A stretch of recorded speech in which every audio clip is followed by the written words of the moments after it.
She comes from a very rich background in nonprofits. So we haven't had the fortune of talking with somebody that has a lot of experience in that field. She comes from an accounting background. I'd like to welcome you to the podcast, Missy. Thank you very much for coming. Thank you so much for having me. Then what brought you into accounting then? Because that is what your background is, working with the big companies that you worked with, correct? Yeah, I worked for KPMG, started my career in KPMG, and really enjoyed one thing about accounting, and one thing you could say about these professional sort of consulting things now, but overall, and any kind of consulting or coaching job that you do, is things change so fast, right? You really get to sort of it's almost like a sampling, right? It's almost like a flight of wine or a sampler tray of appetizers. You get to try all kinds of different things. So when you start out your career, it's such a great opportunity to work in a firm that has a lot of different things you can try out. So when I was at KPMG, I tried out nonprofit. I also tried out information systems and entertainment. I was working in LA in their entertainment department. And you can try out a lot of different things working in those kinds of areas. And it really makes for you really get a feel for what you like and certainly what you don't like. Yeah. So if you were working in entertainment in LA, did you get to meet a bunch of famous people then? I got to meet a lot of high-powered people, again, in finance. Yeah, so they're not really your most famous people, but they do have a lot of influence. So then how are you linked to entertainment that way when it's through the finance end? So you work for TV stations and that type of, I'm sorry, TV stations, movie houses, production companies. Okay. All of those things need to run on money. Yeah.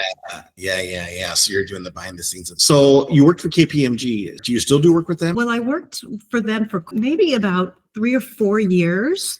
And then I went to Perth with them. So they sent me to Perth to work on some telecommunications and telecommunications companies for them, and really enjoyed that.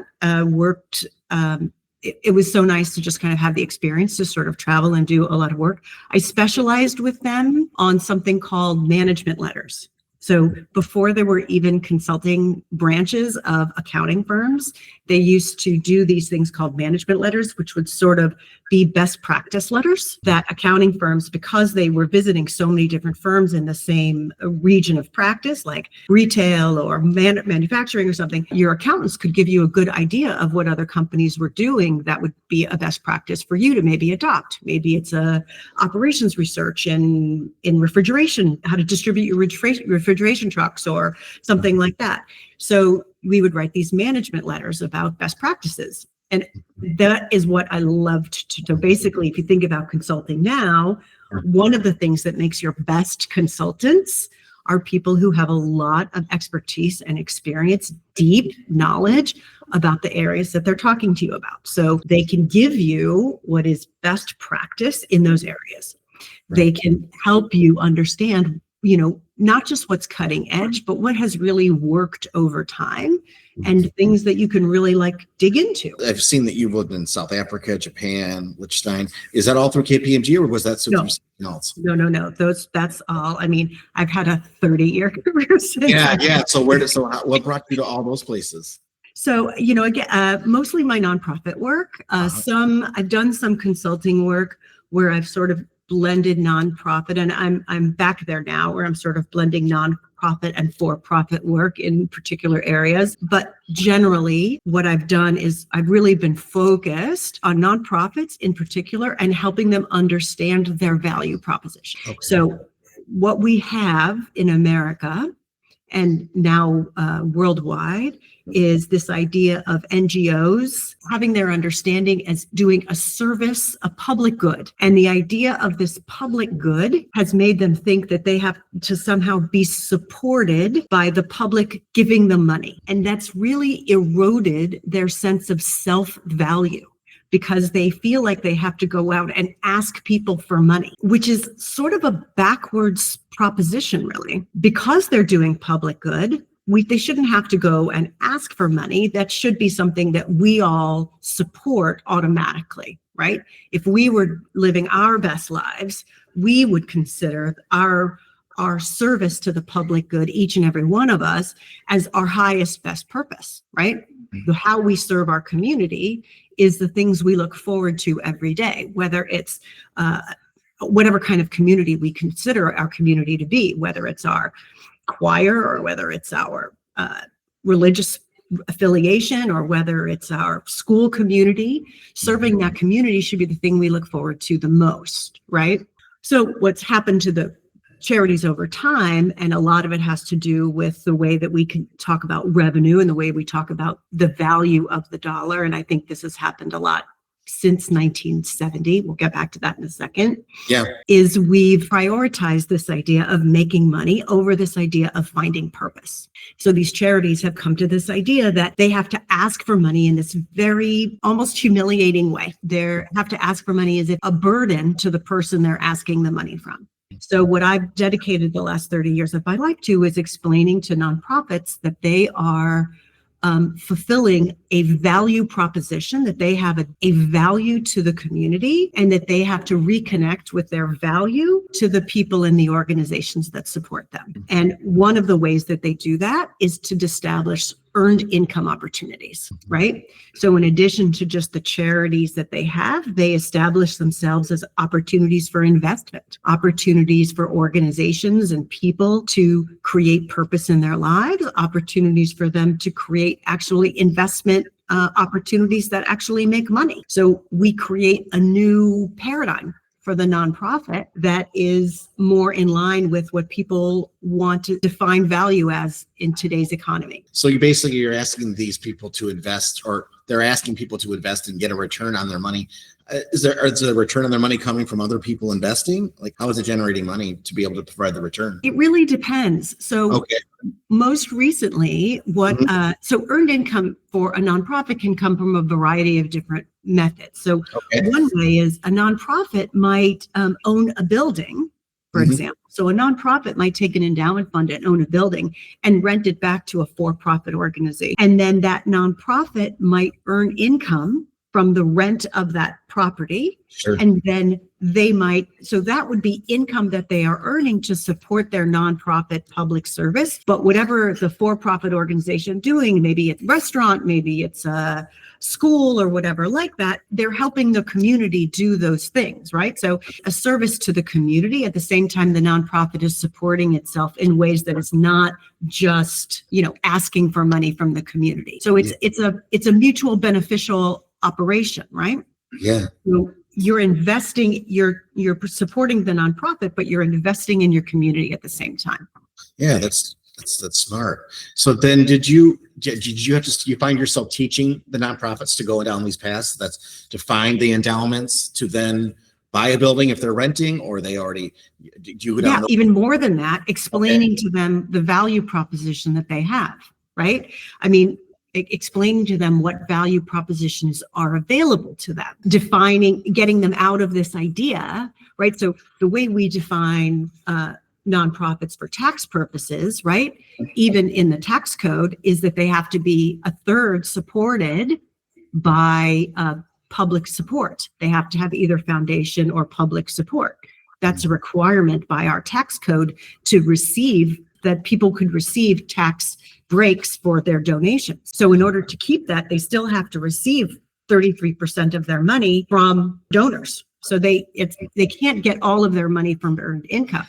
But there's a big difference between receiving 33% and trying to receive 100%. Yes. I've never learned this. I just opened a foundation actually last year in Chicago for helping inner city kids, like doing events for them. And so I'm very personally interested in what you're stating too. When you started down the path of helping nonprofits, I know you said you dipped your toes in it with KPMG, but when did you start really focusing? Because you said 20 years of experience in helping nonprofits. When did you almost exclusively start doing that, or feel like that's what you wanted to do, helping your knowledge with the tax code? Because you're an accountant. I mean, it's funny how life takes you in these directions, right? Yeah, I mean, right. You start out thinking, I started out thinking I was just I was just doing accountant type work. And then I realized that, but I think I'm not that different from most people, right? You get to a point where you start a family and you have children and you think to yourself, what am I really giving back? Right. And I don't think that's different from most people. Most people, I think, try to separate those two things, right? Their personal life and their professional life. Correct. And I found that messy. So I just combined them together and made my personal life my professional life. And although I've embedded myself quite fully in this nonprofit world, and you see what you see. So I find I'm surrounded by a lot of nonprofit professionals who are wonderful people. The things that I've done outside of that nonprofit world help me inform my nonprofit work. And the things that I have done outside of, for instance, the things that I've done outside of climate, right, help me inform my climate change work.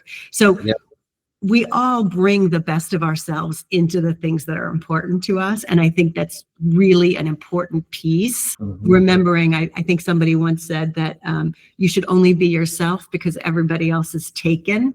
And I think really rings true here. Whatever you decide to do, you have to remember that your own experiences, your own tapestries are the things that make you unique in what you have to offer. No one else can offer what you personally can offer to whatever you decide to put yourself to. It's great advice, and it's very true. Now, when you started going down the nonprofit path, did you find that most of the nonprofits you went into truly wanted to help, or were they money-making schemes to shelter money? Because that's the concern some people have, especially when you're starting to see really wealthy politicians create foundations, quote unquote. And then it's like, okay, are those really foundations? What am I really donating to? Yeah. What are your thoughts on that whole stigma? I did a TEDx talk a couple of years ago, and one of the things that I focused on was something called Edelman's diagram of public trust. And I really have been spending quite a bit of time over the last 10 years really thinking about it, because this is an organization that measures public trust. And I've always thought of myself as somebody who really focuses on nonprofits, but I actually have begun to think that maybe I focus a lot on public trust. And the reason that I'm saying that is because there's been a lot of abuse of public trust in the last 30 years. Yeah. I'm not sure that it hasn't existed before that. And this is a good segue, Kevin, because we might go right back to 1970. But yes, but in the last 30 years, there's been so much abuse. As you might imagine, as you can probably do the math on, when I started my accounting career was like in the 90s. Yeah. And just a few years after that, the Arthur Andersen Enron thing exploded. Wow. And what we learned was that accountants, right, like myself, were people who we had given so much trust, right? Yeah. So we had valued, we'd put so much faith in them to be able to keep our money and our values intact, right? To look at these large corporations and protect us from the worst of what people would do, and they weren't doing it, right? They were in bed, right, and devaluing that trust in favor of all the money that they could make with organizations like Enron, right? Yeah. Yeah. And as that exploded, we also saw a few nonprofits head in that direction too. I think there was a few that had some really bad issues. I think the SPCA had one, the Wounded Warriors Project had one several years ago. All of these organizations have remediated themselves. I mean, they're at this day and age, they've all been, are completely fine. I've looked at them personally. They're all doing much better in terms of accountability. But when you look at sort of public trust, and particularly in the last 10 years, it's really waned in so many different organizations and institutions in our society. You don't have public trust in media anymore. You don't have public trust in government anymore, right? You certainly don't have public trust in corporations anymore. But I will say that of all the things that have lost public trust, rapaciously, the one sector of our economy that has seemed to retain the public trust the most has been nonprofits. Yeah, correct. And the reason is, it's not because they are, the reason is because we understand that with a very few exceptions, nonprofits in general aren't about making the most money, right? They are producing reports that tell us what their impact is, right? Right. they are measuring their impact. They are not measuring salaries and bonuses. They don't have those structures in place. They are coming out talking about what they want, where they want the world to be. So their opening sentence, their opening salvo when they come out on their reporting is, here's the world we're trying to create, right? Which is different than what corporations come out with, right? Which is, here's what we made quarter 3, here's what we're going to make quarter 4, or, here's how much better we did in quarter 2 than quarter 1. These people are coming out saying, not how much money we made for you, but this is how we're trying to change the world, or this section of the world. Yeah. So I think nonprofits really have an opportunity here, because they have retained, again, some small caveats, but they have retained the public trust. And I think we have to utilize that. If we really want to create a world that we want to see, I think nonprofits are the key. They're the key masters. How did they find you? Like, how did they know to come? What did they come to you for? What does a nonprofit come to you for? They want to reorganize their power structure in the organization. They want to change how they're marketing. Why did they know to come to you?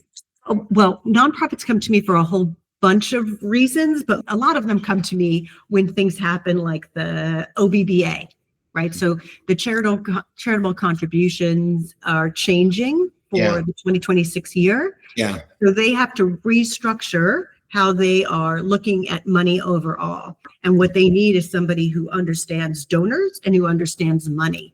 And that's not necessarily a common arrangement. So they need somebody who kind of understands both of those categories very, very well. So they'll come to me for something like that. Mm-hmm. When they have a culture problem, right? So a lot of nonprofits are started by founders. Yeah. And those founders may have like either a real relationship with their donors, like intense relationship with their donors, and they need to sort of, put that to the side and start to work on something else, some other element. They might come to me so that they can feel that those people are being taken care of and safe, right? Okay. Things like that. They might come to me for things like AI or adopting a new technology, things like that. So the AI bubble has come up. They've been talking to me a lot about like testing and modeling, because I think that they want to understand, what does AI really give them and what can it really do for them? Yeah. So are you an expert in AI? Nobody's an expert in AI. Right. I don't even think the AI companies are experts in AI. Right. Correct. I think they'll tell you AI can do a lot of stuff. It can do a whole bunch of things, but it's not going to replace human beings. It's a wonderful assistant. Mm-hmm. AI should be AIA, right? Artificial Intelligence Assistant. That's good. AIA. Right. I'm going to use that. I'm going to steal that from you. What do you use it for currently? What do you use AI for now? I use AI. So if I have like a piece, like if I need to segment and sort donor lists for people to understand, it's wonderful, right? If I need to know how people have donated and if I need to build, what their giving histories have been, if I need to understand that, I can do that. But helping them to understand where they're going, right? It's not predictive in any real way. So AI is really good at understanding past behavior, but you still need a human being to do predictive behavior. That's a really good point. Yeah, my girlfriend's in the accounting background as well as yours, and she's going into Pilates instructing because she thinks AI is going to replace. I think she worked for KPMG as well. I think that's where she worked for. KPMG is the best. Yeah, and she said that she thinks AI is going to be. She's pivoting now. Number one, because she just doesn't like that environment anymore. She's become more spiritual, and she's 41 now. But she's also because she thinks AI is going to be replacing a lot of what accounting does, and so she thinks that it's going to become an obsolete industry. What are your thoughts on that? I'll tell you again. I think one of the things I've always thought, and you can. This is my prediction, right? I think that the internet entirely might end up being a place for criminals and marketers. Just the entire internet, I think, might end up being criminals and marketers overall. But I think that there is this going to be. I'm actually kind of sad that she would say that. For me, the idea that public trust concept, the idea that people need verification and you need human beings to verify and validate. I don't know that AI is ever going to be able to catch criminals in the same way that I don't think AI is going to be able to do it the same way that human beings can do it, right? I think ultimately, no one's going to be able to outsmart human beings as well as human beings are going to be able to outsmart human beings. I think they're going to be a great assistant, but I think the cleverness, that, that ability to sort of pre-think what a criminal is going to be able to do, fraud as a general rule. Tell your girlfriend, that the reason that collusion is always excluded from our management reports is because when two people get together, it's really hard to protect yourself against what they'll do. And that's why you must have human beings in that mix, right? I agree with you. But I'm a glass half full dude, and the human spirit itself and soul connection. So I do have those discussions with her about that. On this journey you've been with nonprofits, what are some of the best ones that you've worked with? I mean, what separates the good ones from the ones that need a lot of help, I guess, is maybe a better way to ask that. Oh, that's a really good question, Kevin. The ones that I think, so the ones that I think do the best work are the ones that understand how important numbers are. So, and I think all of them have great missions. What does success look like to you in numbers? Yeah. Right. How do you answer that question? What does success look like for you in numbers? How do you know you've done an impact? What your impact is, right? If you have 4,000 veterans that are homeless, where is success for you? Is it 300 housed veterans? Is it 3,000 housed veterans? Where is success for you? And work backwards. What do we need to build in order to make that work? Okay.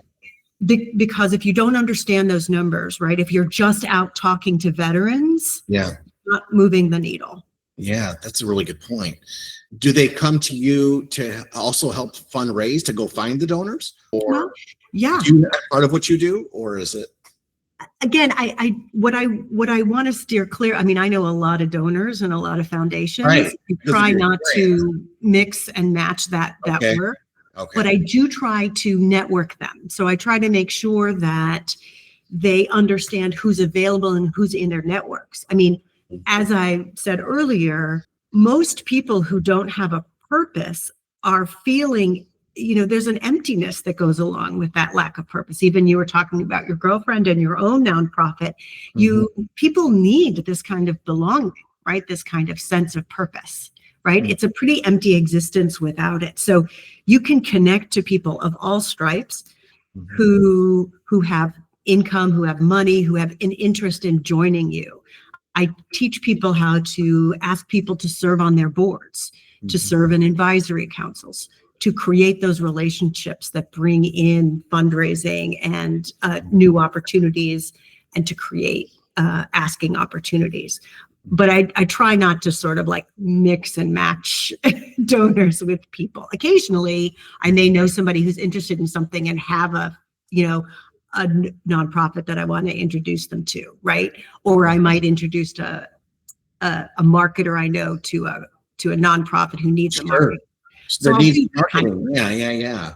But now, do you, when you're doing your consulting work, do you limit how many people you're working with at a time because of the scope of the project, or is it depending on what they're hiring you for? How long are you with these clients when you're working with them? My goal is to try to get in and out in about 90 days. 90 days? Okay. That's my goal, because I think I want our work to be intense and structured, right? I feel that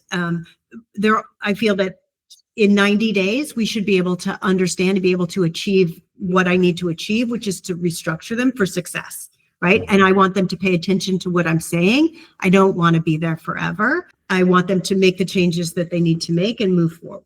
A little different when I'm putting together in really strong joint ventures between nonprofits and for-profit corporations that are dealing with climate innovations, because those things just take a long time.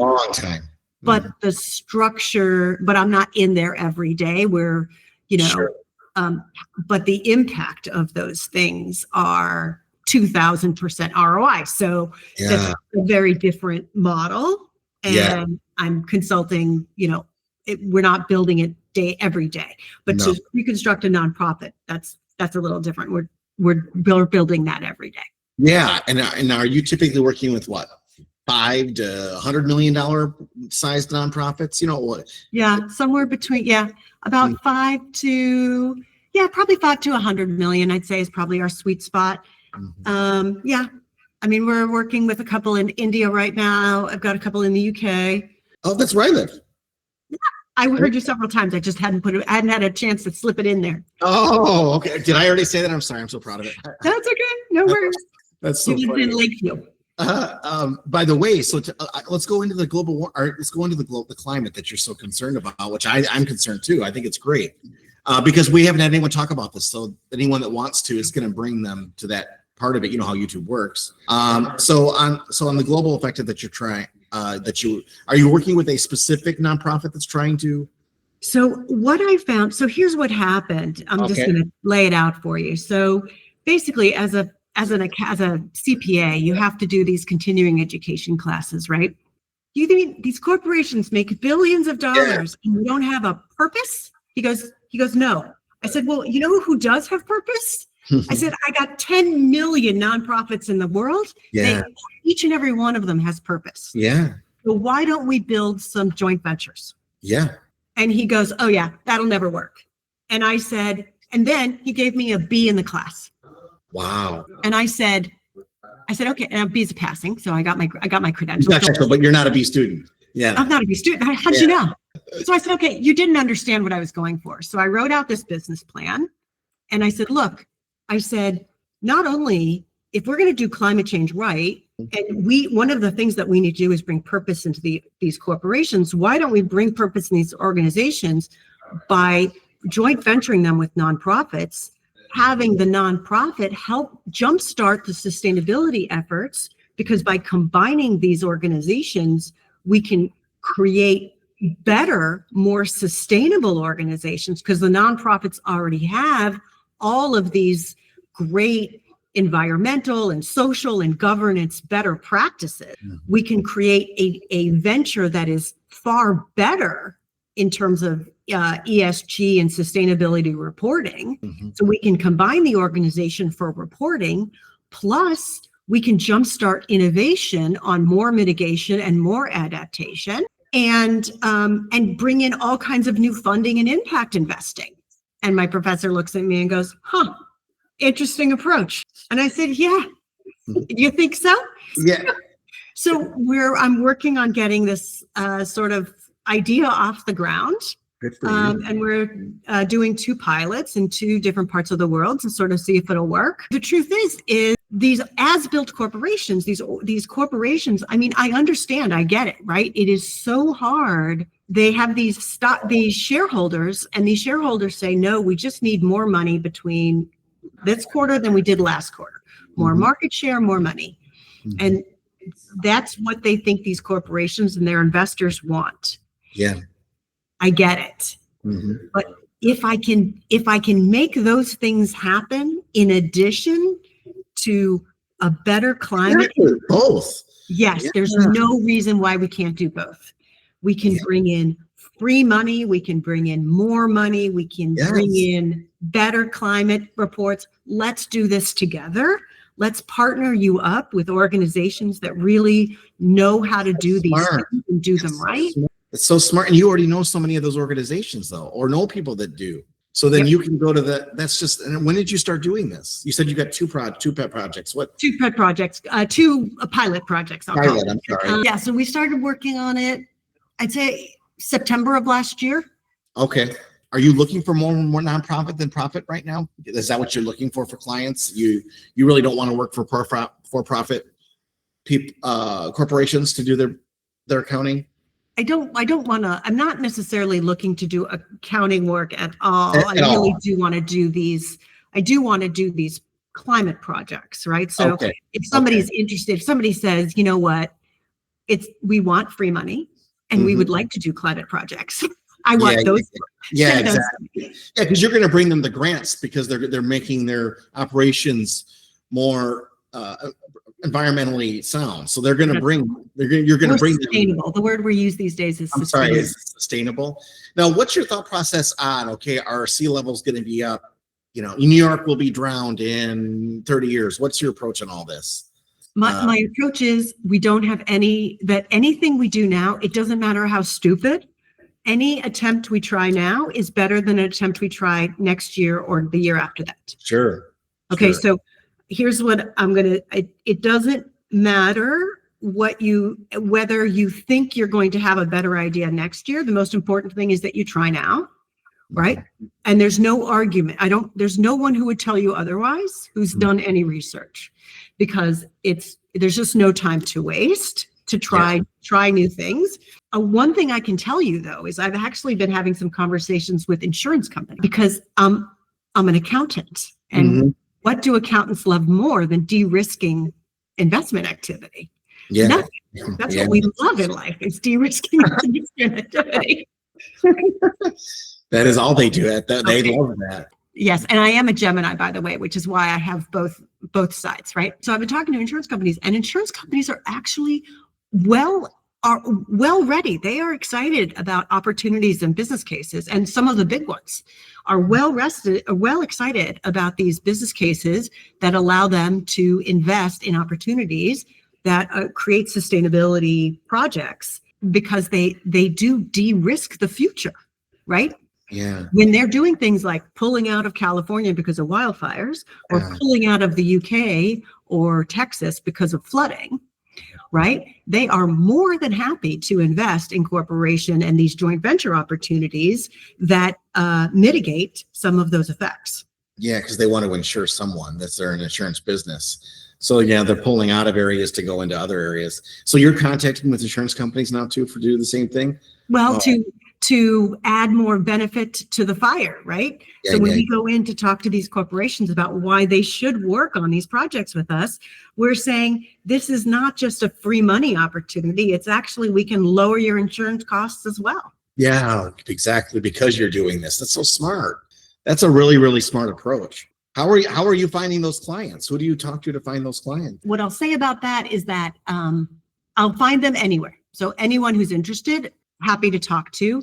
I'm trying to get the word out that we're working on this, because it's an early adoption kind of thing, and because most of the companies I want to work with are not the early adopter companies. They're the companies with this as-built approach, right? Sort of risk averse in general. So it's been a little slower than maybe I would have liked, but I think it's important. And I'm hoping this business case is one that they can really see value in. Yeah, I hope they do too. So then the kind of consultants you're doing for our audience, are you looking for any type of consulting? Like, what is it? Why should someone come to you for consulting? What are they looking for? That's the best question. Oh, that's a good question. I want to get a good reel for you. So I want, so that you can put it on all of your social media. Why would someone come to you for consulting? People should, I would love to consult. I love to consult with nonprofits on whatever revenue or back end office issues that they're having. Happy to do that. We like to straighten out nonprofits as soon as we can to give them the most impact. And we like to do it in about 90 days. So we understand that the OBBBA is a real issue. We understand that creating more earned revenue and more earned income is a big issue for you, and we want to make sure we're helping you and doing that as much as we can, as early as we can into 2026. So that's absolutely something that we want to work on in now and in the near future. We also want to make sure that if you are interested in doing something in sustainability, in partnering with a corporation, or if you are a corporation who is looking to do something in sustainability and just does not know how to do it quickly or correctly, we have a model that we'd like to work with you on. And we have some really great partners that I think you'd really like to work with as well. Accenture, Oxford, Allianz, a lot of good insurance companies and other companies who I think would be really good partners for you. So please call us. And how do they find you? You can get us at either one of our websites.